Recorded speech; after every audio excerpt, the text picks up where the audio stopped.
Hi, my name is Penny Knapp, and I wrote this journal entry, I guess, um, a couple, 3 years ago, and I thought I would journalize and keep track of what it was like to go through this journey of grief that I knew nothing about, nor could I ever find anything about it. I started journalizing and I had a couple computers crash actually. So I'm not sure if that's telling me anything about the raw intensity of my emotions and my story. So I had a request to put it on paper and put it on our website.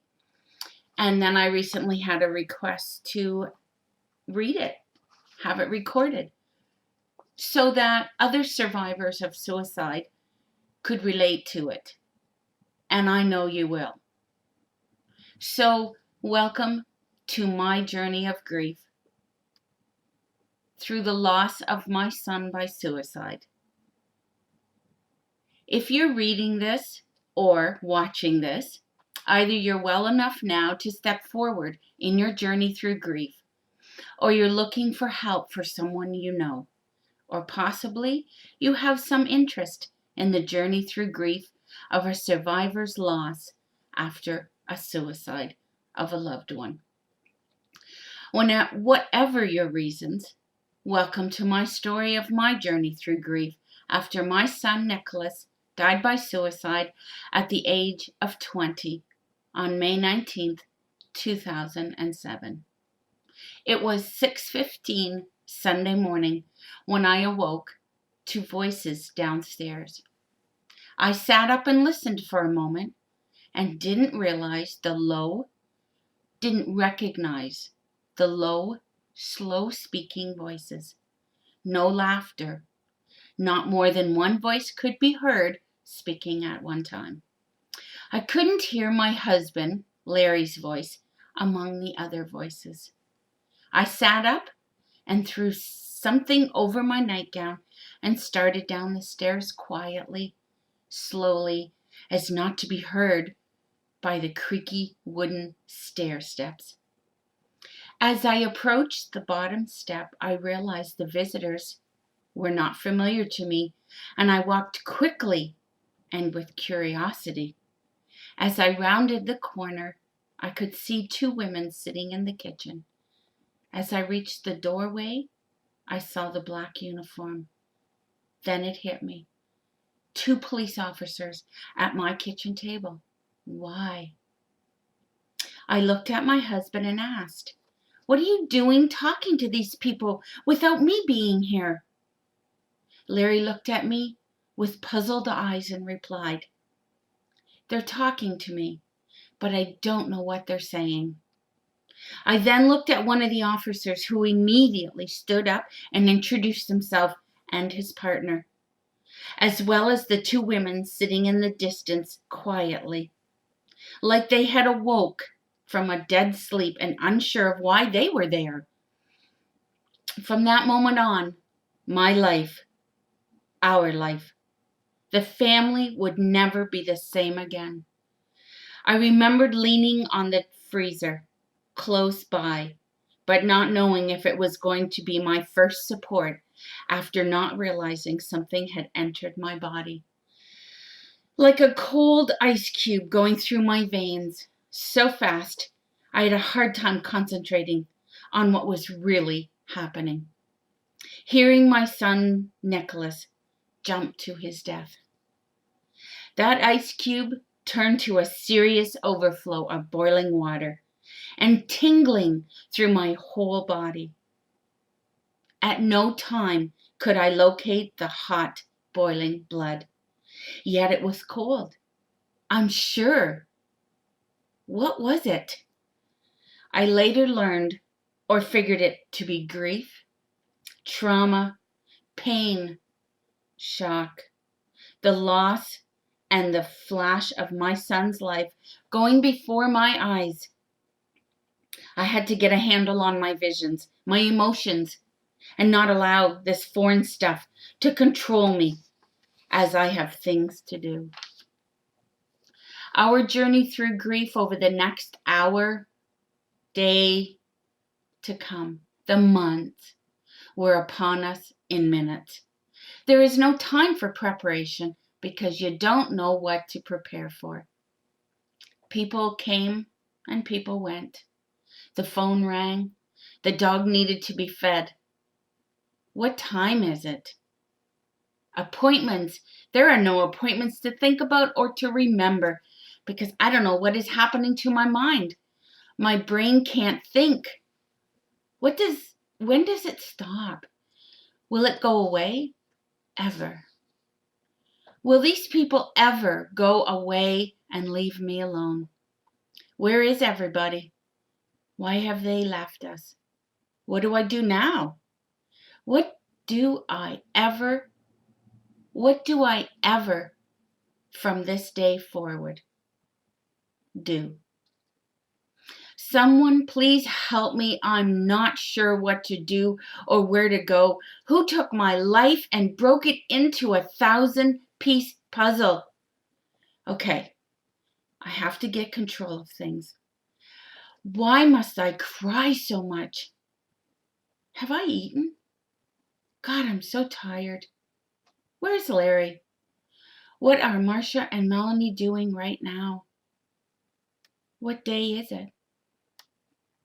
I'm not sure if 2 days or 3 days has passed when I remembered saying to my daughter, "What day is it? Have I slept all this time?" I knew I had to be awake sometime throughout the days that had passed, but my body just wanted to be normal again. Interesting. Normal? What is that? What will that be for me now? The tears started to fall uncontrollably. My God, my son is gone. He will not be back. How will I ever cope? Survive? Live another day beyond today? Please, someone take this pain from me. Don't make me bear another minute of this. Oh, God, I can't do this alone. My poor daughters. The sisters. Nicholas' sisters. How is this affecting them to see me cry uncontrollably? My children had never really seen me show much emotion during their growing up. I strongly believe I had to be strong. I must be strong. I must always be strong and show my children I am here for them. No matter what, I am here. They can count on me always. And I knew I can handle anything. Why did I feel I had to be strong during the raising of my children? I certainly have no control over my emotions now, even when I speak to myself harshly. Get a grip on this. It's not working. Right now, this very second, I don't want to have control over my emotions. I really am not fully aware of who is around me. Who is anyone watching me lose my strength or seeing me have no strength? I want to cry with no control over my emotions. I talk to myself to allow myself, give myself permission to lose control. I do finally lose control and sob. I often stop what I am doing to look for Larry. Where is he? What is he doing? Are my daughters being forced to make decisions for their parents? Bill, the funeral director, enters our home to discuss the funeral arrangements. I don't know what time of day it is, but does it matter, really? It's not like I need to clean or straighten up the house for company because I can't see any mess. I have absolutely no ability to prepare a meal because I'm not sure what my responsibilities are. Someone must tell me. I'm incapable of responsibilities as my brain feels like it's in pieces. No human being can make responsible decisions or even be responsible for themselves when your brain is in pieces. Can they? Who should be responsible for me? I'm the mom, the wife.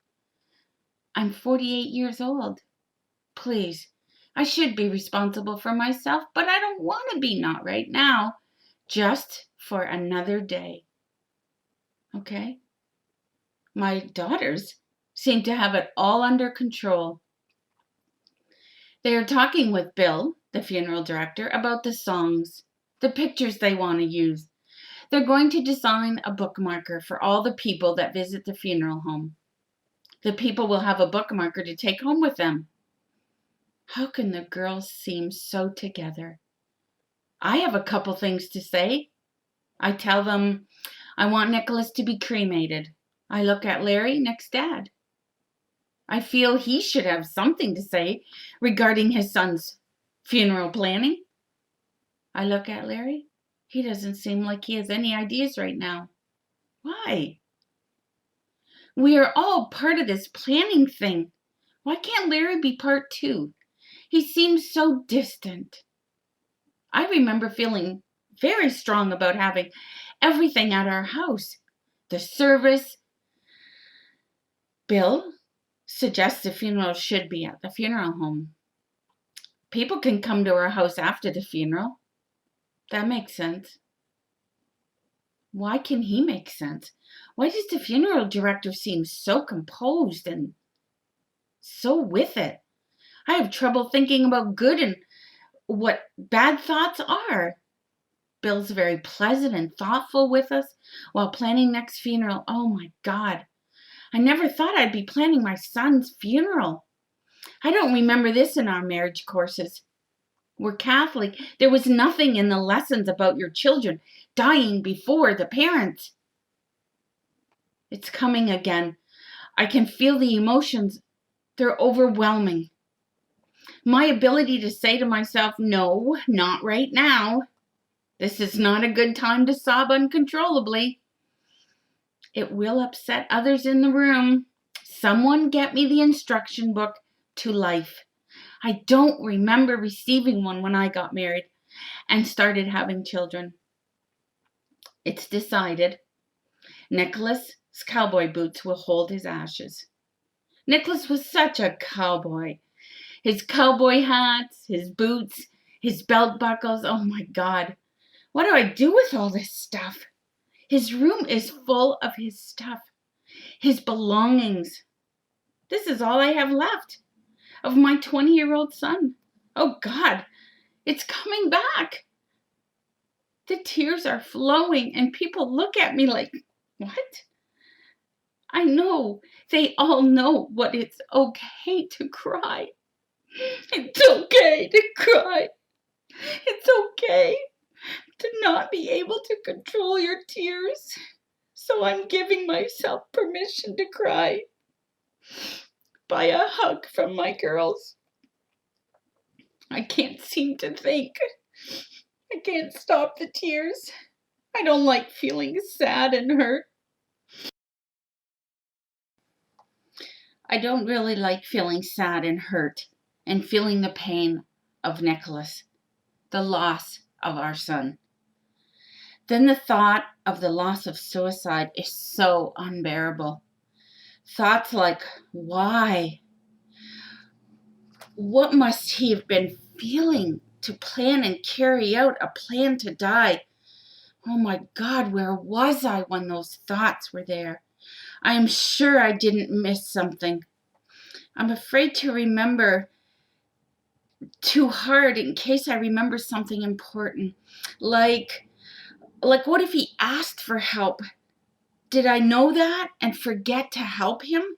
Was I supposed to have seen something? Nicholas, I'm sorry. I don't know if I wasn't there for you. Shit, I always have put my kids first and foremost. Or did I? I refuse to think anymore. It hurts. It hurts too much to think. I'm not responsible for my thinking because I'm grieving. I'm a good mother. I'm a good person. I know it because my brain, those pieces, they are making me doubt myself, and I don't like it. It's been 2 days since I told Nicholas My son is never coming home. I will never hear his voice again. I will never hear, "Oh, Pen, get a life." I will not hear him tell me a humorous story or laugh. Nicholas was tall, slender, neat, and always concerned about his presentation, of the way he looked and smelled. His breath and his aftershave lotion was as he brushed his teeth whenever he was going out. His hair had to be just so. Nicholas took more time in the bathroom and in his room to get ready than any female I ever knew of. Now I will have the bathroom to myself and no one else to share it with. I will never clean up his mess in the kitchen after he's prepared his food. I wonder, did I complain too much? And maybe it upset him. I wonder if I said something like, maybe something I shouldn't have before Nicholas left the house that Saturday afternoon. Why can't I remember? Why? Why? Why? I don't want to know anymore. The answers don't matter to me because Nicholas is not here and my brain is in pieces and it doesn't know what it wants to hear or even if it needs to know the answer. I don't have answers. No one has answers. I can't make them up because it's not fair to Nicholas to think I know when I don't know. Nicholas is not here to talk to me and to tell us why. What happened? The third day has arrived and we're preparing for the funeral. Our pictures throughout the house of Nicholas are most comforting, yet painful. Oh, do I need both comforting and painful? Why do I need comforting and painful? Everything hurts right now. I'm tired and physically as well as emotionally exhausted. My face and skin hurt from crying and wiping my eyes. How long will I feel like this? Oh my God. Is this the new normal? Am I normal? Is this what happens to other people that had a son die by suicide? Are there others like me? Have others had to go through the past few days like what my family has gone through? Oh my, how did they do it? Did they make it through? I don't have to go through this ungodly pain. I don't know how long I can do this. I don't know if I want to make it through this horrible grief. I want to die right now and stop all this pain and hurt. I don't know what will become of me when and if I ever get over the grieving of my son. Could I take my life too? Could I pass the grief and pain and just die? Oh my gosh, how could I think like that? I don't want to die. My daughters would have to go through all of this again. How could they? How could I? They would have to. They have their own life. But Larry needs me. Nicholas's dad, my husband, we need each other. More people have come and gone. They ask a lot of questions and I don't know why they ask. Like, I'm so sorry that a person is so selfish. They're only thinking of themselves when they commit suicide. Commit suicide? I hate that word. I hate the word commit suicide. I think for a moment, my son wasn't selfish. I feel angry that that person said something bad about my son. My son is dead. How can anyone say anything bad to me, the mother? I think I don't like this person. I become quiet and I don't talk too much to this person, so they will go home. You can leave now. They leave. People said, I understand he did this because of his girlfriend broke up. I'm thinking hard because what about this person has to say? It's hard. I believe I begin to feel bad inside. My stomach is hurting. I feel angry again. I find myself quickly defending my son. No, that's not true. We don't know why. We don't know anything about why my son took his life. I have fast-moving thoughts through my scattered brain about Nicholas taking his life. The thoughts are about Nicholas and his girlfriend breaking up. What must have happened on Saturday? Not only do I feel concerned about Nicholas's feelings at the time, what about his girlfriend? What is she feeling right now?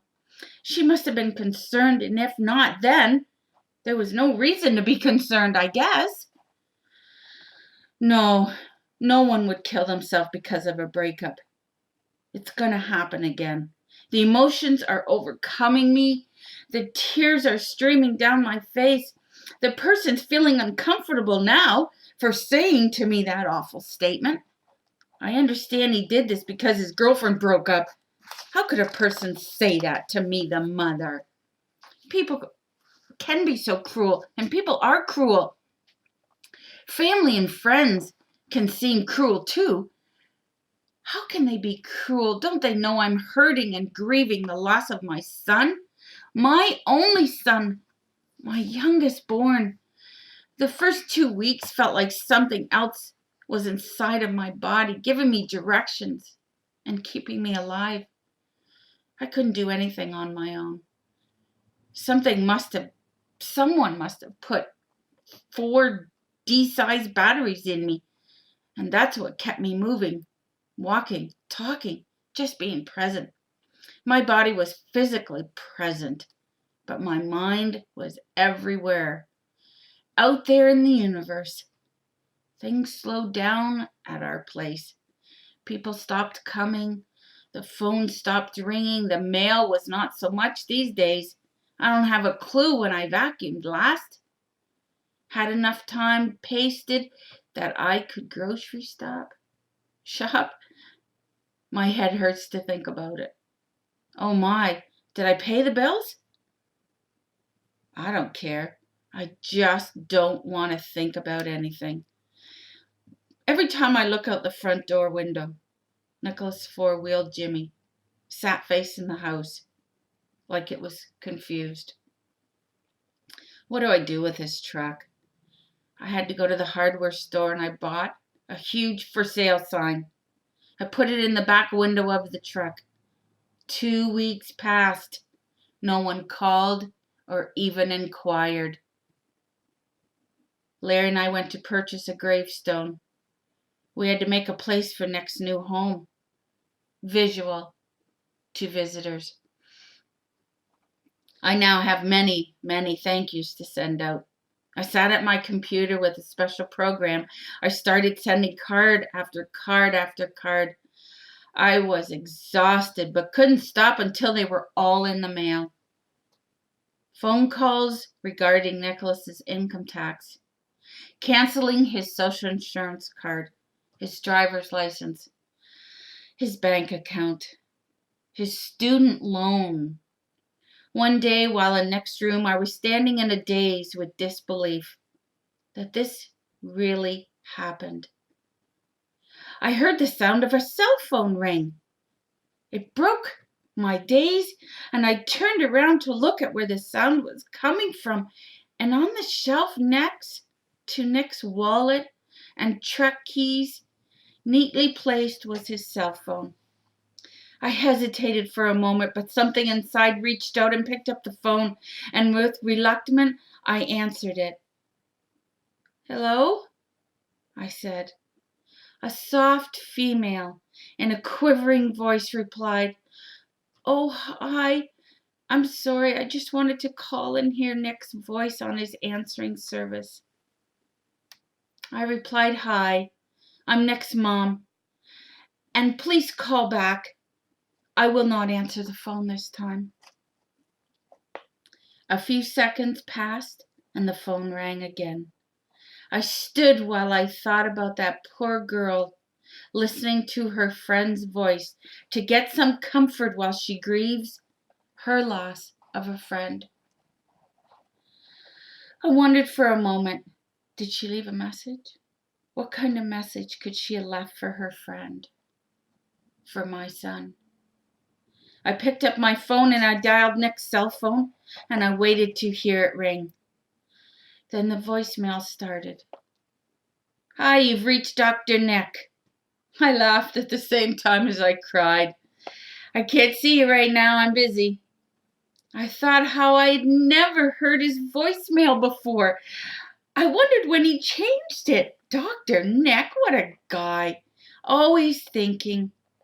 I spoke to Larry that night about Nick's cell phone and what should we do about it, as it was on our group plan, and so he's paying for it. We're paying for it. We decided to leave the cell phone on for 2 more months, but keep it turned off. Then Larry had to call the cell phone provider, explain the reason he needed out of a 3-year contract. Larry had a tough time answering the customer service's questions. When he was stumbling and began to choke up, I knew it was tough and I told him, say it, Larry, tell them. Larry looked at me like the sky was about to fall on us, and he said, our son died. The customer service person immediately said, I am so sorry. There will be no problem. There's no problem. We will gladly disconnect the phone. And no charge, sir. Larry looked relieved but hurt because he said it out loud and how that was painful to do. He would receive the odd phone call from a family member requesting, would we come to visit or have dinner? We would, of course, turn them down. We did not feel like leaving our house. Our good friends across the road from us invited us to their 50th birthday party. We couldn't bring ourselves to attend. We didn't go. A family member called one time insisting we come for dinner. They pushed and said, now you never come over, and we really want you to come over. And tell me, you will come over or I will be hurt. I told them, okay, we'll come. We never showed up. They will hurt? The next time we seen them, they were a bit annoyed because we stood them up. People don't understand it. They don't get it. When you're grieving the loss of your son by suicide, you may not want to leave your house, your home. You feel lost, empty, hurt, and sad. It must have been 3 months after Nicholas's death when my eldest daughter said she wanted to hold a golf tournament in memory of her brother Nicholas. We did it. Had a phenomenal event. It was an emotional one for us, family and friends, whom all pulled together to have such a successful and healing event. Larry took 2 weeks or more off. His work called him in and said, you'll have to use your holidays if you remain off work. Larry went back to work every day. When he needed a day off, he took it as a holiday. The guys in the shop were very good to him. I went to work every day reluctantly. I had a 50-minute drive on the 401 at 6:30 in the morning. Many things began happening to me. I would cry every morning as soon as I had to get on the freeway. I started anxiety attacks. I would have to pull over, get off the highway. The manager and my co-worker were very cruel and did not have any compassion or empathy in an ounce of their body. I'm convinced they were incapable of those qualities. This work made This made work impossible to go to. My job itself was great. I took pride in what I did. I loved customer service. Eventually, after many incidents and office visits and cruel behavior on the manager and coworker part, I left after 18 months of work since Nicholas's death. I had worked 3.5 years in administration. It was done. I began my mission to work with survivors of suicide loss, seek knowledge and research information. I found books to read. I attended conferences with my youngest daughter in the city. It seemed like more resources were available in the city. We drove to Hamilton and Guelph and Toronto. We attended everything possible, met lots of people, networked, gave our name and email to everyone. Our plans began with the suicide awareness products, researching a company that was reasonably priced.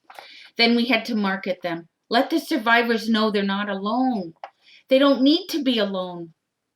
We formed a suicide committee, formed with a couple of high school students and a youth group organizer. We began plans on our first suicide walk. The holidays were so different and difficult. I had just had Mother's Day with my children before Nicholas took his life. Larry never got Father's Day that year with his son. I felt it must have been painful for Larry, as we would look at each other and feel our hurt. Times throughout the year, we would silently hold each other and cry and never say a word. There were times when we wanted to say something to one another and just couldn't, as neither one wanted to trigger the pain response emotion again. We later shared with each other how we both felt it and both tried to save the other from hurting. It was a constant up and down of emotions and hurt and pain and sadness, and so goes the journey of grief. Our daughter got married June 30th, a month and a half after Nicholas died. July 19th, 2007, 2 months to the date of Nicholas's suicide, his best friend took his life the same way Nicholas did, a different 401 overpass, and late in the evening like Nicholas. It started over again for us. I had a wonderful health holistic doctor, and he told me one day, Penny, it takes 18 months. Health awareness, you should know. We spoke about grief, stress affecting our health, our bodies. I most remember that cloudy brain. I had difficulty sorting through things.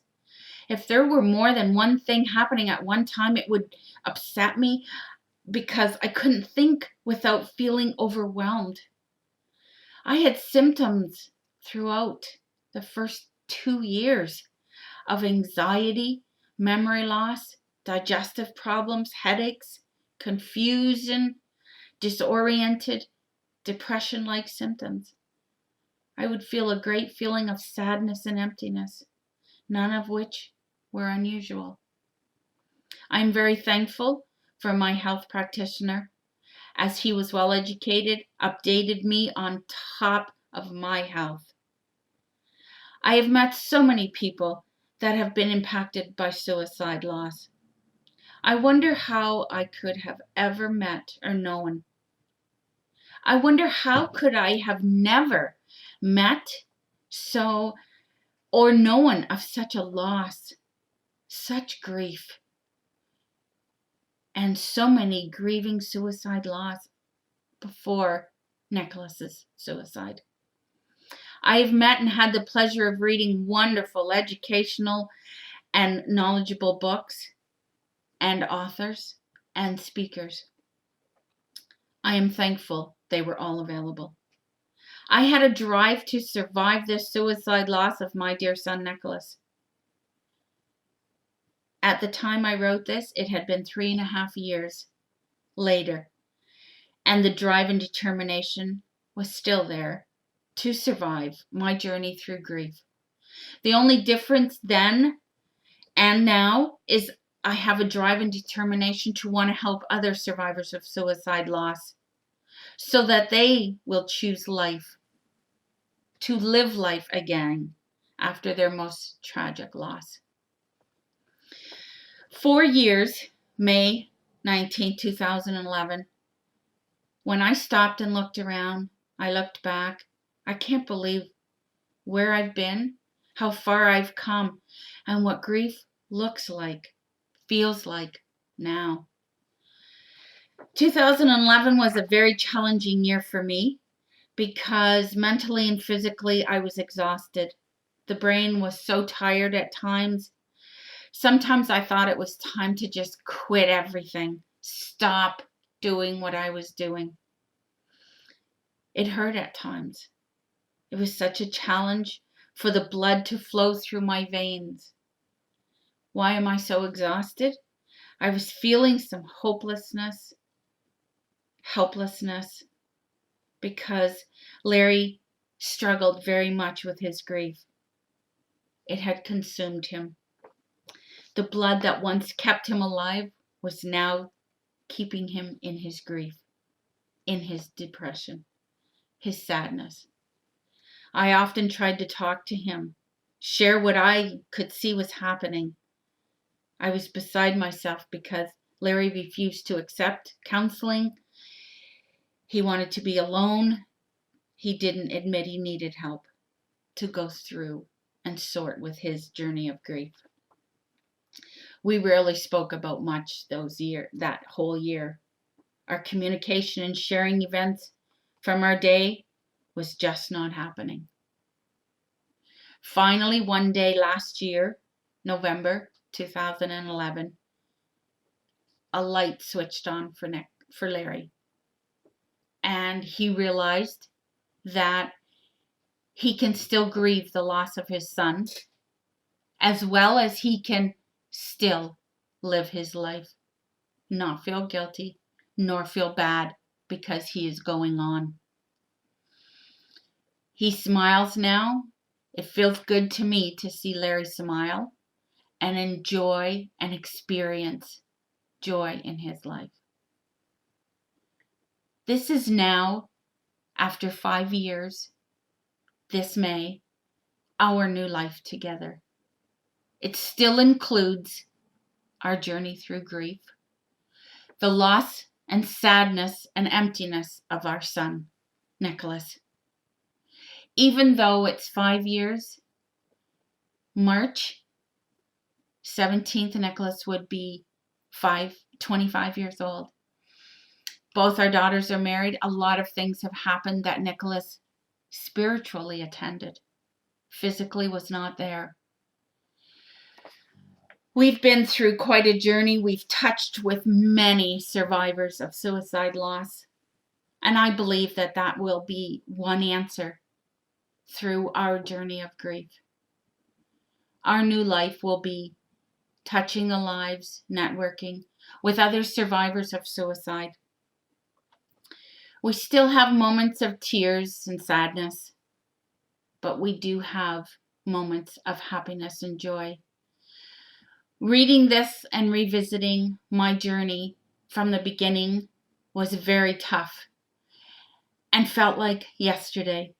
But I also felt for myself in a way that I feel for new survivors of suicide loss.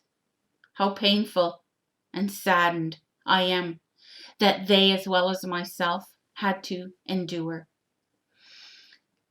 But nobody ever told me that the journey of life, the circle of life, was you're born, you experience life, and you die.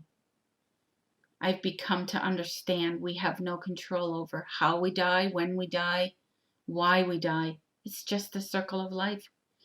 And not insisting on answers has helped me in many ways. I'm a speaker now. I publicly do speaking because it's difficult for many to say openly how you feel and how you grieve. If you've managed to stick with the first video and this second video, I want to say my heart goes out to you. I want to say you don't have to grieve alone. I also want to tell you I love you all and I wish you well. And I want you to know that you will be here one day where I am at. A time frame, can't make any promises. You will survive and you will enjoy joy again. You must believe that. You deserve it. You're entitled to it. You did nothing to deserve the loss of your loved one. What you deserve is to go on with life. I wish you well. Please feel free to contact us, myself on my website at www.rememberingnicholas.ca. Thank you very much. Bye.